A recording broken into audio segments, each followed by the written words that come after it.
शास्त्रों ने हमें स्पष्ट कहा है कि किस देवता की पूजा में मंत्र कैसे हो और पदार्थ कैसे हो। द्रव्य शुद्धि और मंत्र शुद्धि दोनों ही आवश्यक है। द्रव्य शुद्धि का आधार गो है और मंत्र शुद्धि का आधार ब्राह्मण है, पर ब्राह्मण भी गाय के बिना ब्राह्मण तब से शून्य हो जाएगा। इसलिए मंत्र और द्रव्य दोनों को शुद्ध और सात्विक बनाने वाली वेद लक्षणा गाय है। अतः गौओं का कुल बढ़े और वो कुल उन्नत हो, ऐसा प्रयास करना यहाँ की समाज और शासन का प्रधान कर्तव्य है और ये कर्तव्य ही उसके कल्याण में सहायक होगा। अगर मनुष्य देवताओं को इस तरह से समय पर उनके इच्छित पदार्थ अर्पित करेगा तो देवता भी मनुष्यों को सब तरह की सामग्री उनके कर्तव्य पालन के लिए निश्चित समय पर देते ही रहेंगे। परस्परम भावयंत, इन पद का अर्थ ये नहीं समझना चाहिए कि दूसरा हमारी सेवा करे तो हम उसकी सेवा करें। ये नहीं समझना चाहिए कि हमको देवता पहले दे तो बाद में हम दे। हमको जो मिला है वो देवताओं से मिला है, इसलिए हमें अपना कर्तव्य पालन करना है, देवता अपना कर्तव्य पालन करेंगे। यही समझना चाहिए कि दूसरा हमारी सेवा करे या न करे, हमें तो अपने कर्तव्य के द्वारा उसकी सेवा करनी ही है। दूसरा क्या करता है क्या नहीं करता है, हमें सुख देता है या दुख, इन बातों से हमें कोई मतलब नहीं रखना चाहिए, क्योंकि दूसरों के कर्तव्य को देखने वाला अपने कर्तव्य से गिर जाता है, परिणाम स्वरूप उसका पतन हो जाता है। दूसरों से कर्तव्य का पालन करवाना अपने अधिकार की बात भी नहीं है। हमें सबका हित करने के लिए केवल अपने कर्तव्य का पालन करना चाहिए। हम जब कर्तव्य पालन में लग जाते हैं तो और सब अपने आप लग जाते हैं। हमारी जिम्मेवारी हमको अपने आप को कर्तव्य में लगाने की है, दूसरों को लगाने की जिम्मेवारी हमारी नहीं है। इसलिए हम स्वयं कर्तव्य पालन में लगे, भगवान के सम्मुख हो, ये हम अपने लिए है।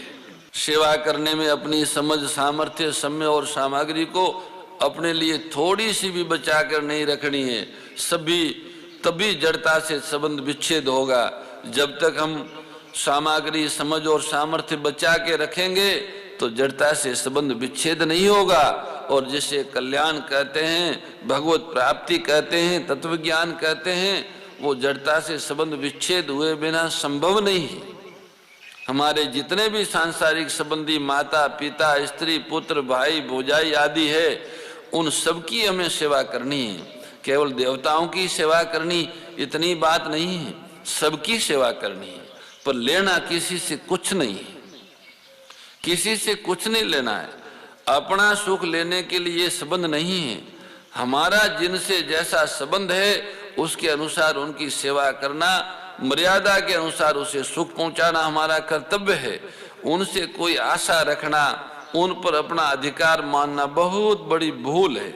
हम उनके ऋणी है और ऋण उतारने के लिए उनके यहाँ हमारा जन्म हुआ है। अतः निस्वार्थ भाव से उन संबंधियों की सेवा करके हम अपना ऋण चुका दें, बस यही हमारा कर्तव्य है। ये हमारा सर्वप्रथम और आवश्यक कर्तव्य है। सेवा तो हमें सबकी करनी है, परंतु जिनकी हमारे ऊपर जिम्मेवारी है उन संबंधियों की सेवा सबसे पहले करनी चाहिए।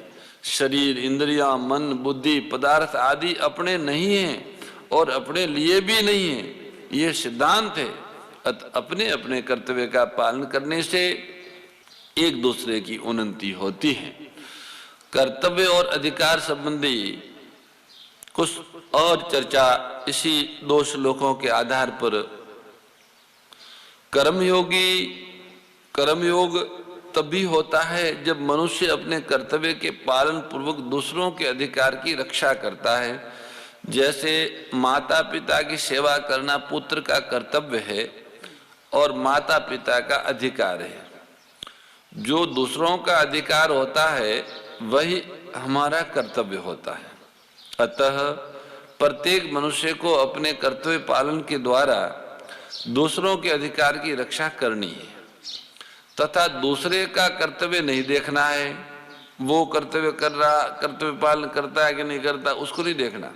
दूसरे का कर्तव्य देखने से मनुष्य स्वयं कर्तव्य से गिर जाता है, उसकी दृष्टि दूसरों कर्तव्य पर चली जाती है, क्योंकि दूसरे का कर्तव्य देखना हमारा कर्तव्य नहीं है, दूसरे का हित करना ही हमारा कर्तव्य है और दूसरे का अधिकार है। यद्यपि अधिकार कर्तव्य के ही अधीन है, तथापि मनुष्य को अपना अधिकार देखना ही नहीं है। जो कर्तव्य पालन करते हैं उनके अधिकारों की रक्षा प्रकृति करती है, इसलिए उनको अपने अधिकारों की तरफ नहीं देखना, प्रत्युत अपने अधिकारों का त्याग करना है। केवल दूसरों के अधिकार की रक्षा के लिए अपने कर्तव्य का पालन करना है। दूसरे का कर्तव्य देखना तथा अपना अधिकार जमाना लोक और परलोक में महान पतन करने वाला है। वर्तमान समय में घरों में, समाज में जो अशांति, कलह, संघर्ष देखने में आ रहे हैं, उसमें मूल कारण यही है कि लोग अपने अधिकार की मांग तो करते हैं, हमको नौकरी दे दो, हमको पद दे दो, हमको ये दे दो, हमको वो दे दो, पर हमें क्या करना चाहिए, अपने कर्तव्य का पालन वो नहीं करते, उसमें वे असावधान रहते हैं। इसलिए ब्रह्मा जी देवताओं और मनुष्यों को उपदेश देते हैं कि एक दूसरे का हित करना तुम लोगों का कर्तव्य है। ऐसा करने से तुम्हारा कल्याण होगा। संसार में ऐसी धारणा बनी हुई होती है कि यहाँ परम कल्याण की प्राप्ति का कथन अतिशयोक्ति है, पर वास्तव में ऐसा नहीं है। अगर इसमें किसी को संदेह हो तो वो ऐसा करके खुद देख सकता है। जैसे धरोहर रखने वाले की धरोहर उसे वापस कर देने से, धरोहर रखने वाले से तथा उस धरोहर से हमारा किसी प्रकार का संबंध नहीं रहता, ऐसे ही संसार की वस्तु संसार की सेवा में लगा देने से संसार और संसार की वस्तु से हमारा कोई संबंध नहीं रहता।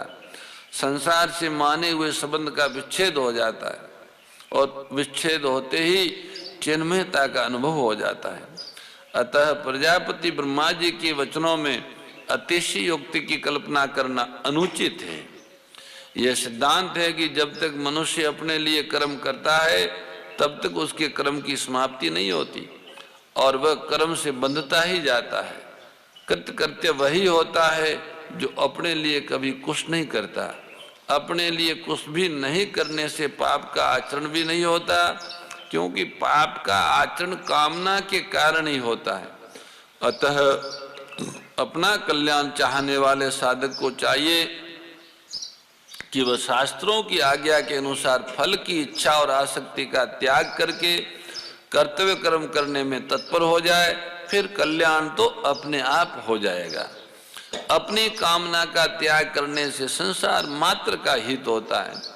जो अपनी कामना पूर्ति के लिए आसक्ति पूर्वक भोग भोगता है वह स्वयं तो अपनी हिंसा, अपना पतन करता ही है, साथ ही जिनके पास भोग सामग्री का अभाव है उनकी भी हिंसा करता है, दुख देता है।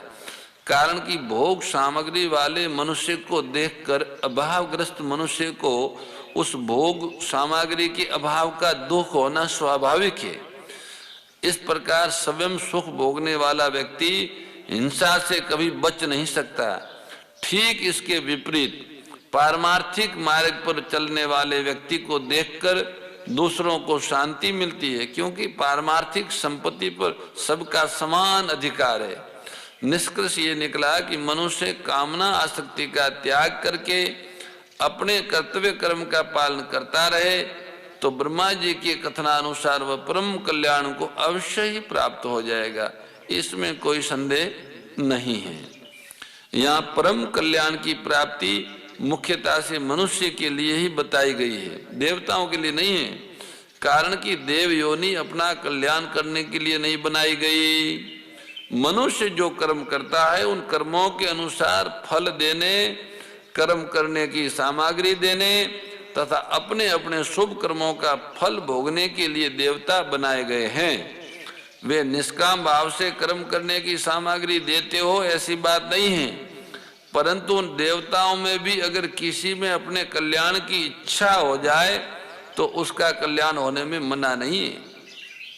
अगर कोई अपना कल्याण करना चाहे तो कर सकता है। जब पापी से पापी मनुष्य के लिए भी अपने उद्धार करने की मनाही नहीं है, तो फिर देवताओं के लिए जो पुण्य योनि है अपना उद्धार करने की मनाही कैसे हो सकती है?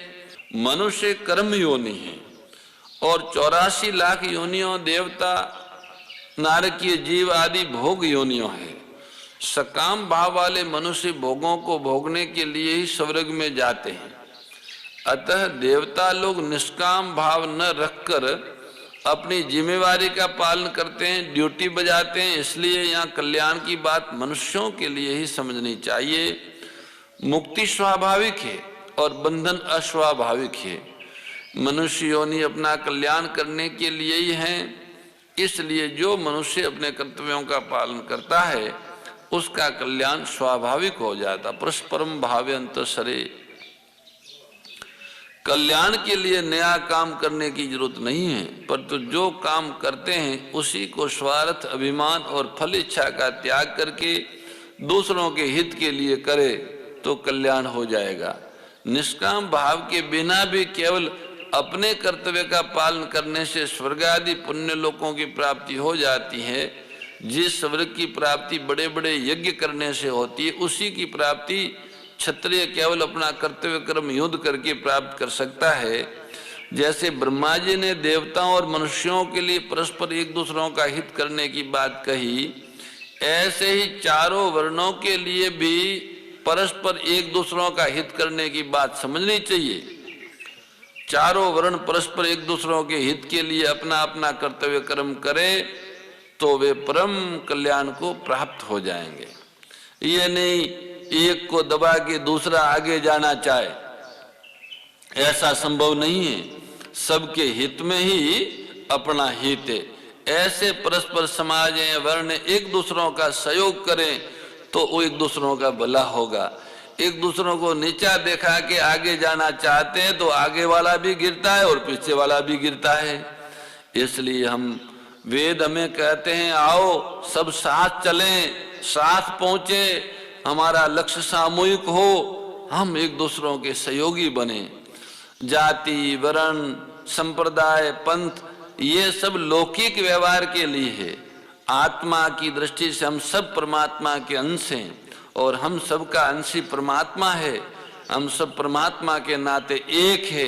एक होने के नाते एकता से चले। ये आध्यात्मिक शरीर तो कितने दिन रहेगा?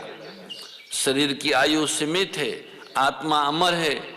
शरीर के थोड़े समय के लिए अमर आत्मा को नुकसान न पहुंचाओ, ये इसमें सावधान रहो कि थोड़े समय रहना है इस खोलिया में तो आत्मा को दूषित क्यों करें, आत्मा को नुकसान क्यों पहुंचाए, वैर, विरोध, हिंसा, द्वेष, घृणा ये क्यों फैलाएं। ये सारे विकार आत्मा के साथ चलते हैं। शरीर तो यहाँ ही रहता है। इसलिए इनसे ऊपर उठ के एक भगवत लक्ष्य, भगवत प्रसन्नता का लक्ष्य लेके सबका हित करना चाहिए। सबके हित की भावना रखनी चाहिए। किसी के भी अहित की भावना रखने से उसका अहित होगा या नहीं होगा, पर जो अहित की भावना रखता है उसका अहित अवश्य होगा। अहित की भावना करना ही सबसे बड़ा अहित है। किसी का भी अहित नहीं सोचना चाहिए।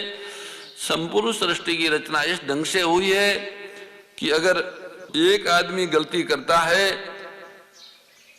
तो उसका प्रभाव पूरी सृष्टि पर पड़ता है, और एक आदमी अच्छा कार्य करता है तो उसका भी पूरी सृष्टि पर पड़ता है। दूसरों के लिए ये इदम ब्रह्मणे न मम, जैसे पतिव्रता स्त्री पति के लिए ही होती है, अपने लिए नहीं।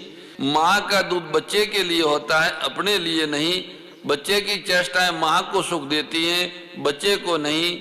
माता पिता संतान के लिए होते हैं और संतान माता पिता के लिए होती हैं। श्रोता वक्ता के लिए होता है और वक्ता श्रोता के लिए होता है। तात्पर्य यह है कि खुद सुख न ले परंतु दूसरे को सुख दे। सृष्टि की रचना भोग के लिए नहीं है परंतु उद्धार के लिए है। देवता भी स्वार्थ का त्याग करके दूसरों का हित कर सकते हैं। इसलिए देवताओं में भी नारद जैसे ऋषि हुए। यद्यपि भगवान की ओर से किसी को मना नहीं है, तथापि कल्याण का मुख्य एवं शौत अधिकारी मनुष्य ही है। इसमें एक शंका भी हो सकती है कि हम तो दूसरों का भला करें, पर दूसरा हमारा भला न करके बुरा करे तो कैसे होगा? तो इसका समाधान है कि हम दूसरों का भला करेंगे तो दूसरा हमारा बुरा कर सकेगा ही नहीं, उसमें हमारा बुरा करने की सामर्थ्य ही नहीं रहेगी। अगर वह बुरा करेगा भी तो पीछे पछताएगा, रोएगा। अगर वह हमारा बुरा करेगा तो हमारा भला करने वाले, हमारे साथ सहानुभूति रखने वाले कहीं पैदा हो जाएंगे। वास्तव में किसी का बुरा करने का विधान कहीं नहीं आता। मनुष्य द्वेष के कारण दूसरे का बुरा करता है, वह मनुष्यता की बात है। इसके न होने से मनुष्य दुख पा रहा है। एक दूसरों को सुख पहुंचाना, एक दूसरों का हित करना, एक दूसरों की भलाई करना, ये मानवता की बात है। और अगर ये मानवता मानव में नहीं आएगी तो मानव दुखी होगा।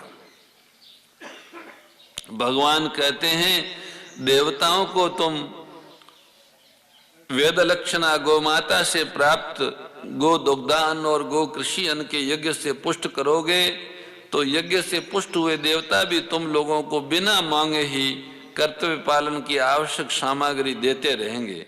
दया सुधा बरसावनी मातु कृपा कीजे हो मैया मातु कृपा कीजे। हरि पद प्रेम दान कर प्रभु पद प्रेम दान कर अपनो कर लीजे। ओम जय भगवद गीते, जय भगवद गीते हो मैया जय भगवद गीते।